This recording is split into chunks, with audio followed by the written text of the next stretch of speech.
আৰু এই চবৰে এটা সপোন থাকে ন অসম পুলিচত যোগদান কৰা আৰু আমাৰ গোলাঘাট ডিষ্ট্ৰিক্টৰ দেৰগাঁও এজন ল'ৰাৰ এই কাট অফ 31 পইণ্ট কিমান গৈছে 31.69 কিন্তু সি তাৰ নাম অহা নাই কাট অফতকৈ তাৰ 31.65 মাৰিছিলে অধিক আহিছে নাম কিন্তু কাট অফতকৈ বেছি গৈছে কিন্তু তাৰ নাম অহা নাই সেইটো আমি বুজি পোৱা নাই কি হৈছে এইখন চাব পাৰে আপোনালোকে সেইকাৰণে আমাৰ অকণমান সন্দেহ হৈছে কি হৈছে নাজানো মানে মূল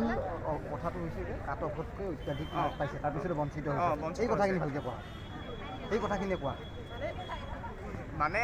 যিটো নাম্বাৰ পাইছে সেই নাম্বাৰটো কাট অফতকৈ অধিক পাইছে কিন্তু নাম অহা নাই সেইজনৰ দেৰগাঁৱৰ হয় গোলাঘাট ডিষ্ট্ৰিক্টৰ কাট অফ কিমান আছিলে কাট অফ হ'ব আমি কম চাই কিনে